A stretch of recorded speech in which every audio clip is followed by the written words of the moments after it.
watch like a documentary about certain species or something, and all of a sudden we're like, oh my gosh, I love that. And you want to care for it, you want to do something for it. And I know I understand the folks that you work with, maybe it's a different, you might have to approach it differently, or that might not have the same kind of effect, but it's just an idea that popped in my mind. So Yeah, thank you. Yeah. Yeah, with a lot of compassion. Yeah. Good idea. yeah. Thank you very much. Yeah, yeah. And Yes. thank you for that story too. It's really interesting when birds come close to us, and certain ones just have something for us. We don't know what it might be and what's happening with them, but that's it's interesting and beautiful that you've been able to welcome that one, you know. Yeah. Thanks, Thanks Anat. very Thanks for your much. beautiful story. Yeah, That's and for the group, if anybody's got an idea, other ideas, please write in the chat and I can yeah. read it and maybe get some help from you all. Thank you very Yeah. much. Wonderful, wonderful. Well, thank you, Anat. And hello, everybody. Welcome this morning. I'm inside because we are having some rain today. You're welcome to be inside or outside, doesn't matter.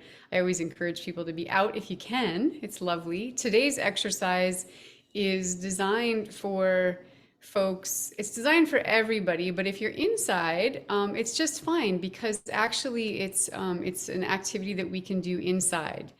And I was thinking of myself being inside today and just thinking that, like, even when I'm inside, when I'm at my computer, I still am tapped in to what's happening outside with my eyes, with my ears, even though I'm looking at the computer. And so I thought, well, let's focus a little bit on that today. Maybe I can help you all just key into some things that you can focus on while you might be sitting at your computer at home at another time, or while you might be reading a book or watching a movie, whatever it might be, or even at a coffee shop talking to a friend, how you can still stay tapped in and connected to the birds and the world around you. And so let's all just get nice and comfy today. So you can just get your feet on the earth, wherever that is, whether it's on the floor beneath your feet, or whether it actually is the earth herself beneath your feet. But just know that she's there underneath you. And so let yourself just feel that connection with the earth right now.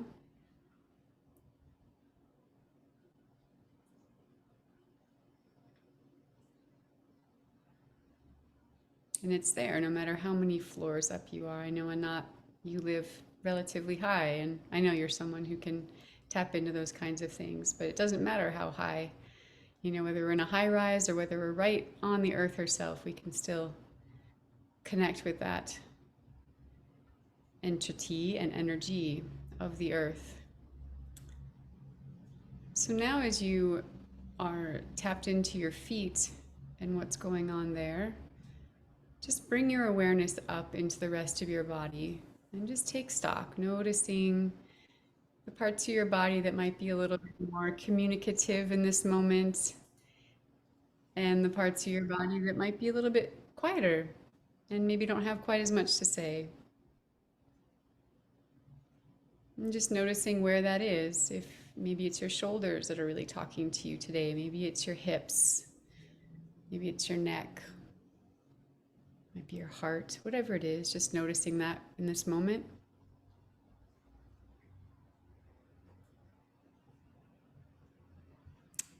And now you can bring your awareness and your attention to your breath. Again, we're just taking stock in this moment. You don't have to change anything, but just become aware. Is your breath in this moment more shallow, or is it deep and full? And you don't have to judge yourself one way or the other. It doesn't matter. But it's just good to notice where you're at. And then if you would like to shift it after you've taken stock, you can do that. If you want to take a deeper breath, you can exhale completely. And then inhale fully, imagining that your breath is traveling all the way up your body, all the way to the crown of your head. And then you can let it go at that point. And you can do a couple more nice deep breaths, just grounding yourself in this moment.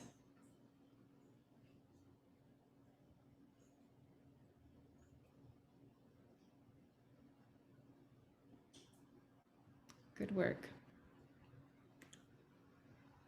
So now I'd like you to go ahead and shift your attention to your nose. So as you take a deep breath in this time, do so with the intention of smelling the air. The air is always changing. It's always shifting depending on the season, depending on the humidity, depending on if someone's cooking something, if someone's spraying something, whatever it may be. Just notice what is in the air this morning, what stories are being told by the scents right now around you.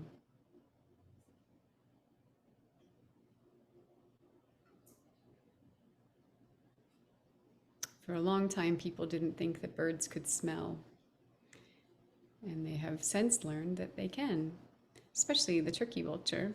We know a lot about their sense of smell. They can smell, I think it's a couple miles away, they can pick up a dead creature. So it's pretty fantastic, some of the animals that live around us and their sense of smell. And now shift your attention to your ears without losing connection to the other senses and sensations in your body. And as you're listening with your ears, you can either close your eyes or just send your gaze off in front of you in a really soft way. Sometimes if you close your eyes, it does help to really focus your attention on the sense that you're bringing your awareness to. And so right now, just listen for the sounds that are closest to you, whether it's a quiet sound or quite a loud sound. Just be aware of what is closest to you right now.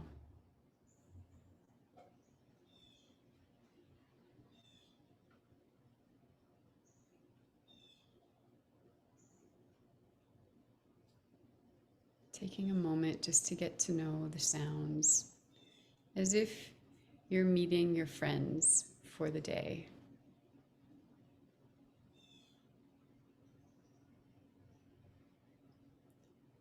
And now you can shift your attention to your ears, but stretch them a little bit further, maybe 100 yards away from you.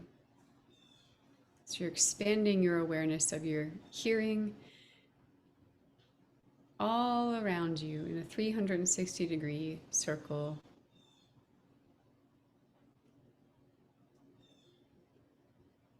Just noticing where the really quiet voices are and where the more dominant voices are.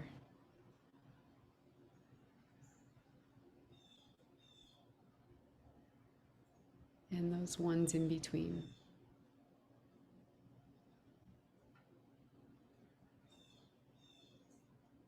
And finally, moving your attention now as far out as you can stretch your ears,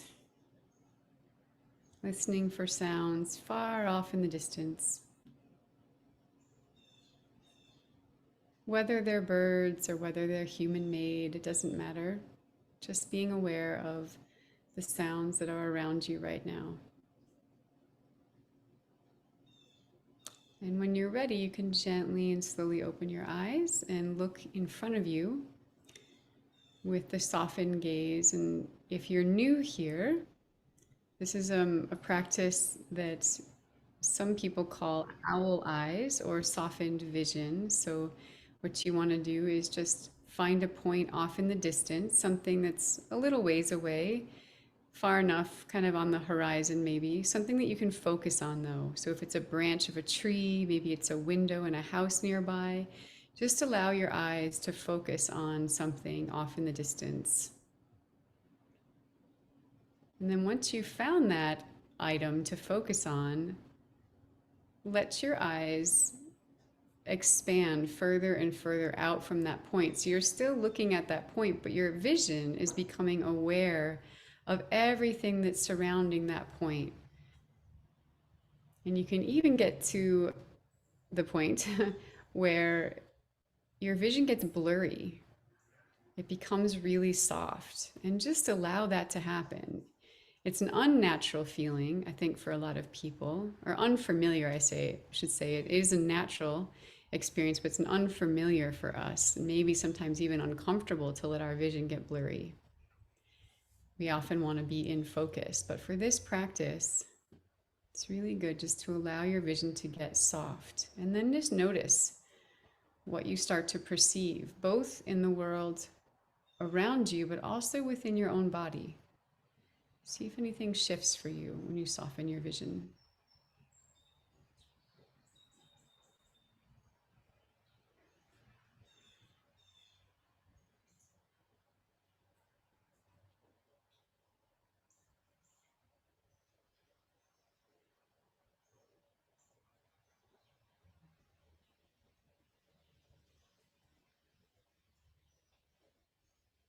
Good work, everybody. So just staying in this more conscious, more aware state of being right now, we're going to enter and begin our practice. So today we're going to give our attention to our ears and our eyes. And sometimes, like I've said before, when we do these practices, sometimes we do deeper work and kind of inner work, and sometimes we do real focused bird nerd kind of work. And today's a little bit of both. So,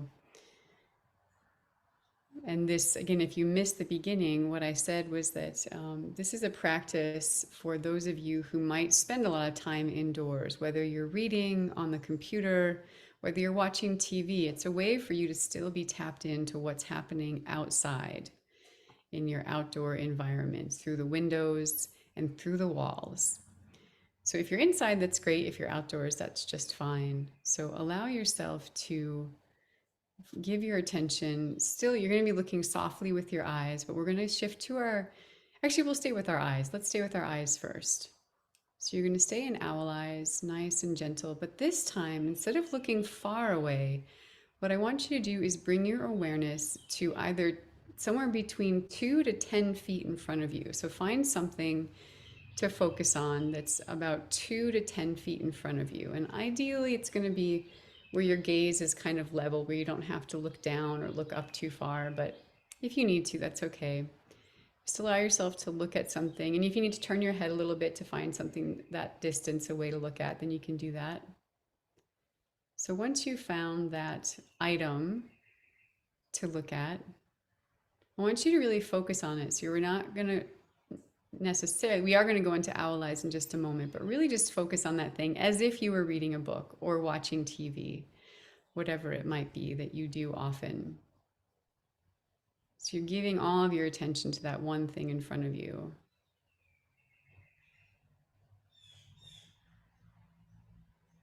And now just allow your eyes to soften.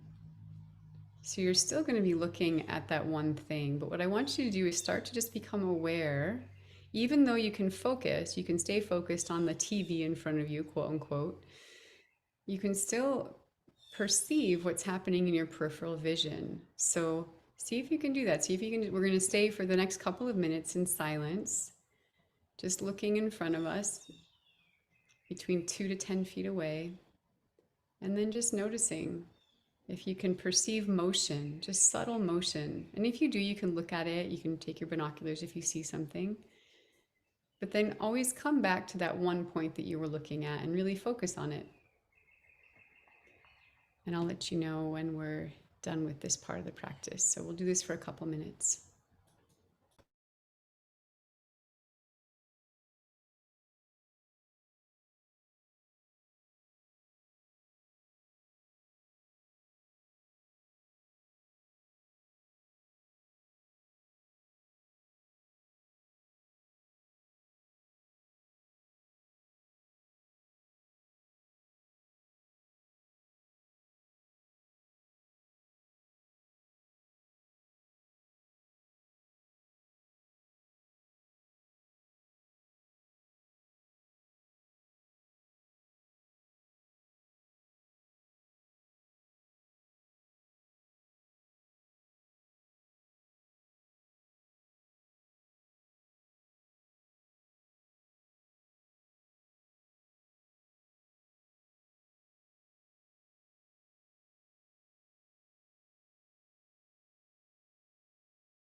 So what we're doing right now is just training our eyes. So this is a practice that all of us, our ancestors, were able to do, where they could maybe be stitching something in front of them, like working on a knitting project or whatever it might be, and still, or making some craft in front of them, but still be able to be aware of what's happening in their peripheral vision. So normally I would want your vision to get really soft, but this time I just want you to keep your focus on that thing that's between 2 to 10 feet away from you, but training your eyes with focused intention to be aware of what's also in your peripheral vision.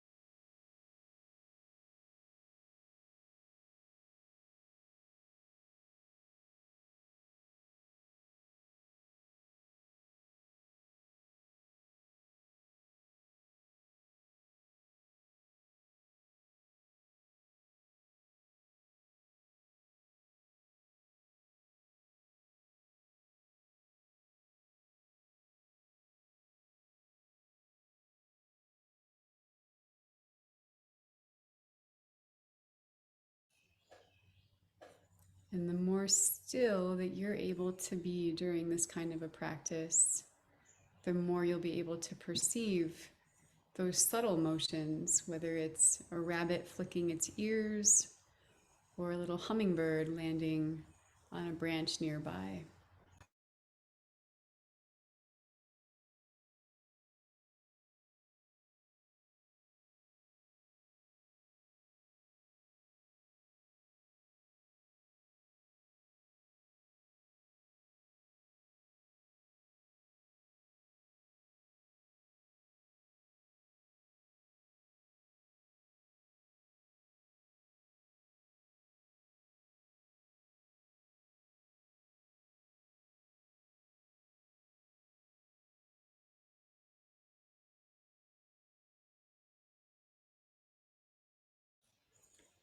This is also an excellent meditative practice right now. You think about the fact that most of us can sit and watch a movie for 2 hours, but oftentimes when we're asked to sit and just be quiet with ourselves and nature, it can be a really hard thing to do, and that's okay.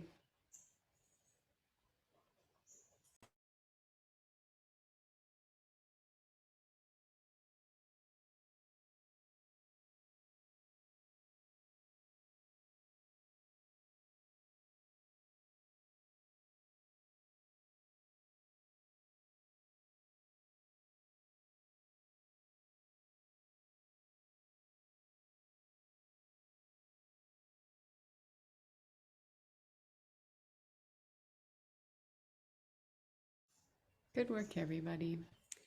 So we're going to shift to our ears now, but the beautiful thing is you can continue this practice with your eyes. So you can keep looking at that item that's about 2 to 10 feet away from you and keeping your vision aware in your peripheral vision. But now we're going to tune our awareness to our ears. And as if you were inside right now, what I'm going to ask you to do is really, and if you are inside, that's great. What I want you to do is be listening beyond the walls of your home. Even if an air conditioner is going, even if the refrigerator is running, it doesn't matter. All I want you to do right now is just be listening for sounds outside. And I'm not asking you necessarily to identify anything right now. You don't have to identify a bird or a car or whatever it is, but just listen for sounds. And if you're outside, that's also excellent. What I want you to do is stretch your ears beyond what you think is possible. So if you've been listening to the soundscape around you that's relatively near, I want you to now really expand your ears as far away as you can possibly stretch them, and keep them focused really far away. And again, you might just hear sounds. They might not make any sense. They might not be able to be identified as any particular bird. And that's okay. Just listening right now for the intonation. So is there a particular, or intention? Is there a sort of an energy that you can pick up from the sound that you're hearing. So don't worry about trying to identify it. Just listening really far away for that energy of that sound. And we'll stay doing this for the next couple of minutes.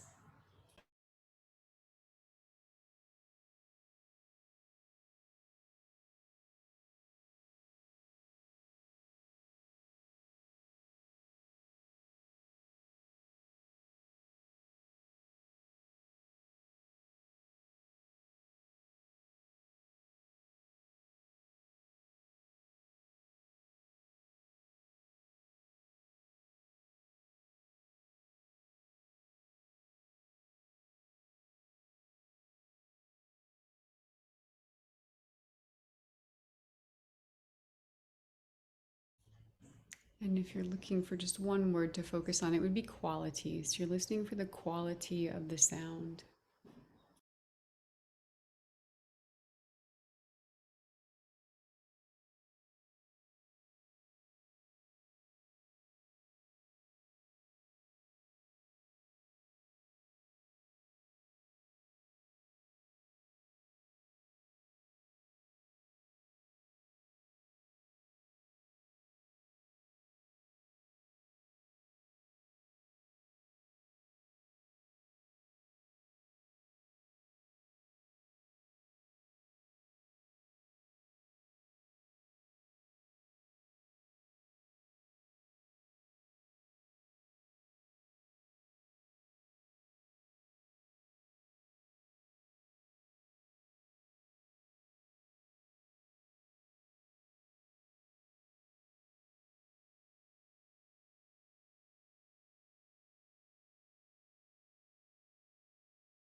It's easy to get pulled back into the sounds that are nearest or most dominant on the landscape, but do your best to keep stretching your ears. Again, it's like we're building a muscle in a sense with our eyes and our awareness and with our ears.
And now do your best to actually attempt to make an ID of that sound. So notice, is that sound a human sound? Is it a mammal sound? Is it a bird sound? And if you can get close to figuring out at least what family that bird may be in, and just spend the next minute making an attempt toward that.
Well done, everybody. So take the next moment to offer gratitude or appreciation in your own way to those ones that you connected with today. So there may have been a sound that you heard or something moving that you connected with, and just offer your own gratitude, your own appreciation for those right now.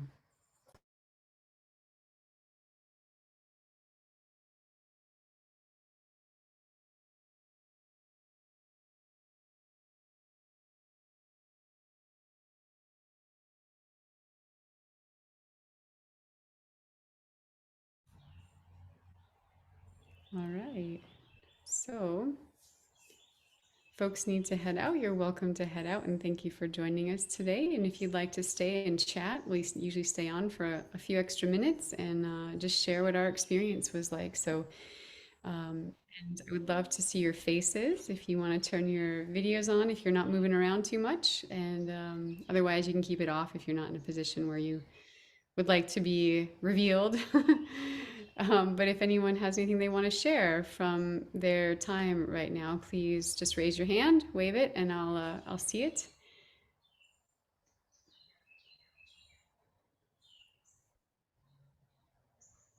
What was that like for you to be listening? One thing I was going to say is that oftentimes we had this experience. I did a live bird class this weekend, and um, someone was hearing a bird sound really far away, and it was really hard to know who that bird was. It wasn't sounding it, you can only hear a few of the notes. You weren't hearing this special little sound that it makes right afterward, and that's a really common thing for birds far away, is that they don't often sound fully like themselves because you're not hearing all the sounds. So it's good to start to learn what a bird sounds like when it's far away from you. Jacinth, I see your hand, your virtual hand is raised. You can go ahead and unmute yourself and share. You're still muted, by the way.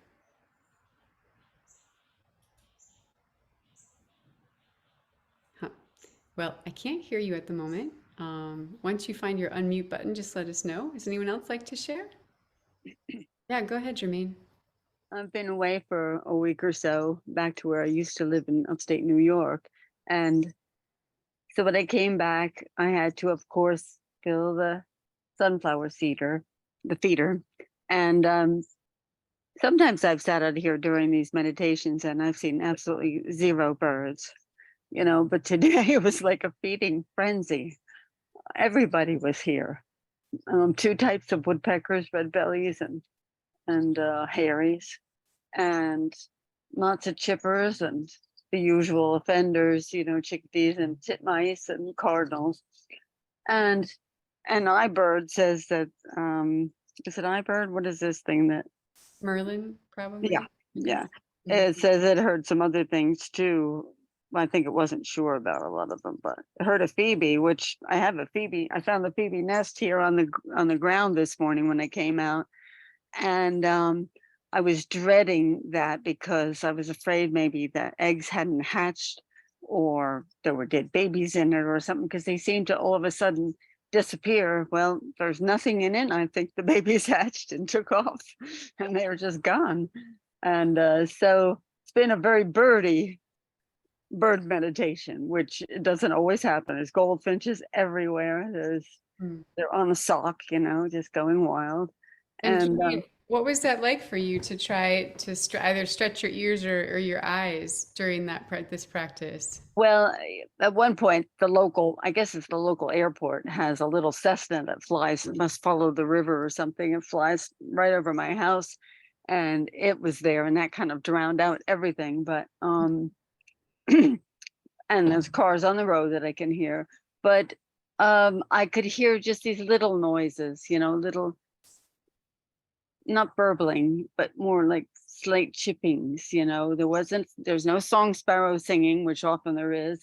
And so it's no big song going on. It was just a lot of happy chips and little interactions going, oh boy, everything's full, let's go eat. I just felt like they were happy to be here and eating.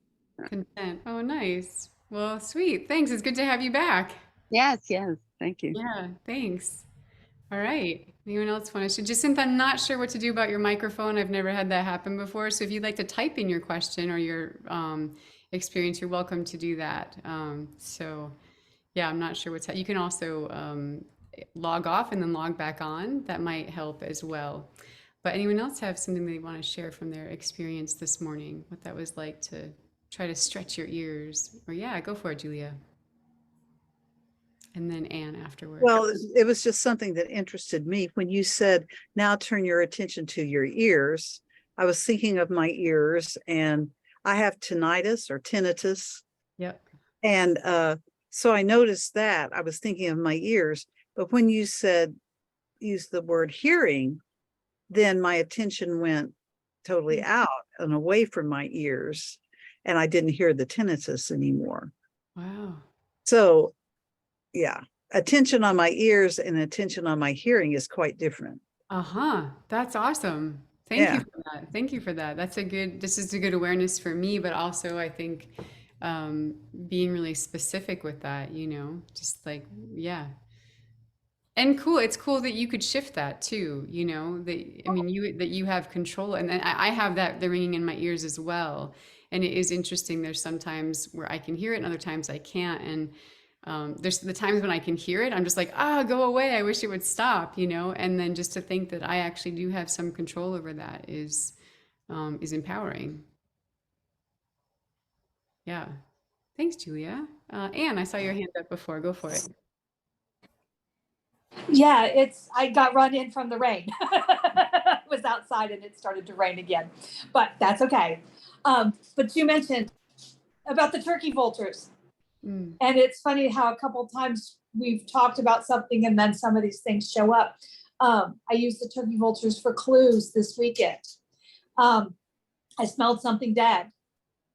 And as I left the woods and entered the prairie, 2 turkey vultures are in the tree. So it's like, okay, I'm using all my clues. And then I found the matted area in the prairie where I think the coyotes had been. And then came back the next day, the turkey vultures showed me where the carcass was, that we're using the sounds of these birds, whether it's the blue jays telling us that the hawk is there or the cat, but we listen to these sounds and they're giving us clues all the time about our world. Right on, Anne. I love that. Yeah. And did you say, was it the sound of the turkey vulture or the visual? They flew. Yeah. But I knew but you mentioned in them just out of the blue here today. And yet I used them yesterday because it's like, okay, if I'm smelling something and how good their smell is, then it must be, it was a big deer. Oh, okay. Yeah. Wow. Thank you for that. Yeah, turkey vultures, I think they can teach us a lot. And I've lived in places sometimes where they're often visiting, and other times, I only see them once in a blue moon, I suppose. And do you see them often, Anne, or was that? Yeah, we live in the country, so there's a lot of roadkill and stuff, but that's usually where they are. But here they were out in my field, and I'm like, I'm smelling something. The turkey vultures are here, and then the next day, the dog tried to drag my husband out there. So yeah, you're like, come on, we gotta go. Yeah, he's like, hey, come on, this is something good. Let's go have some fun. Yeah, right on. Making a connection. That's awesome. That's great. Yeah, Jermaine. Yep. Bert Heinrich says that ravens, and maybe other birds, follow turkey vultures if they see them on a bead, going somewhere, because they know that the turkey vultures will find the carrion because they can smell so well. And not very many birds do have the sense of smell very well, but turkey vultures do. Turkey vultures sure do. Yeah, rad. Thanks for sharing that. All right, anyone else want to share their experience from this morning? Listening or looking? Yeah, Heather, go for it. Hi, Heather. The sound was really interesting because it is raining, that it has all layers of sound dimension from the really, really, really far away. I don't even know what it was. Like when you're saying, listen to far away sounds with, what did you say, quality? Yeah. But really, really far away ones, which may be rivers or it may be just the cacophony, but then all of the different layers of raindrops in the trees to then tapping in the gutter to it being on the porch right next to me. So it had like every dimension of like super close to really far away of the same sound, you know, drops. All the different layers. It was fun. Oh, I love that. I love that you were listening, that the raindrops is what you were hearing right now. And Yeah. again, like these kind of practices can seem really simple and it's kind of like, oh, what's the point of this or whatever. But I know for me, this is one of the, like, the more we practice this, the more we can hear it. And because so many of us do spend our days inside in front of computers or whatever it may be, you know, we don't have to lose our connection to the world, you know, and the walls on the other, from the other side of the walls. And so often I hear things out there, and again, I might not know quite like what it is, but there's an intensity or an intention with the sound I'm hearing, and I'm like, I'm not quite sure what that bird is, but something's intense right now, and I need to go listen, right? And so the more we trigger ourselves and train ourselves to listen to these layers, like you're saying, or the different qualities of sound, the more we are going to just start to hear the sounds that are out there. And that's a beautiful, so beautiful to think about the different layers of raindrops. Thank What's you. something to listen to this morning? Yeah, for sure. You else want to share? And Jacinth, I'll take a look at your question. Let's see. Jacinth says she found a bird of prey nest on top of a telecom post. It's quite high in the city near a river, wondering if it might be an osprey. I've seen friends looking for advice on observing these birds. They are so high and fly fast. I feel like I would need a hidden camera. They're nice to be able to see them. I have no idea if they're an osprey or not. I'd have to have a bit more description about the nest, and that's one possibility. It could be osprey, it could be eagle. They often build their nests on top of the big post. Sometimes red-tailed hawks maybe, but depends on what the bird looked like. And in terms of observing them, it's just patience, you know, having lots of patience. And it sounds like you know where they are. So the more you can just be patient and still and give yourself time to observe them, I think the more you will learn about them and figure out who they are, and just look for the markings, you know, get a good field guide. And you know it's a raptor, so just start in that section of the field guide and you can just flip through the pages. That's one of the best ways to learn your raptors, and look for the ID marks, look for the behavior, you know, look at the type of nest it's built, and you'll be able to figure it out in no time. Thanks for your question, Jacinth. Yeah, anyone else want to share? You're welcome. Yeah, I know for me, when I was listening today, I just right before we started, I opened my doors and windows because the rain had stopped, and I was hearing there was different layers of sound outside. So there was the drops of the rain, but there were also there was a Carolina wren that was making an alarm, and off in the distance, I could just barely hear, like, that's the interesting thing, like with like a crow, for instance, like, you know, up close, it's like, caw, caw, caw, right? But in the distance, it might just be like, ah, ah, like there's just a slight little, but you have to ask yourself then, like, if I'm inside and I'm hearing this, like really the sound that sounds very quiet and subtle, it's probably actually quite a loud sound if you're hearing it through the walls, you know? And yeah, I think it's a wonderful practice to try to start to like listen through our walls, and also hear and see, like looking again, like right now I'm looking at my computer and I have two windows on both sides of me, but I can still be focused on, or not focused necessarily, but just be aware of the motion, you know, outside, where I can see whether the UPS driver is coming, but I'm still looking at my computer typing away, or I can see if a little bird flies by and, you know, maybe pick out, oh, look, there's the chickadees are here and whatnot. So I encourage you all to try that when you're looking at a screen the next time, or a book or something like that. Just start see what other parts of your awareness can stay tuned in and tapped in. Yeah, well, thanks for coming, everybody, and we'll see you next week, same time, same place.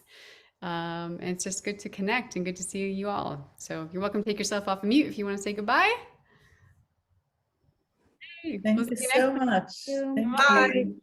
Good to see you, It's Anat. lovely. All right, everybody. Right, Bye, thank Julia. you. Bye, Jermaine. Bye, everybody. Bye. See you, Cindy.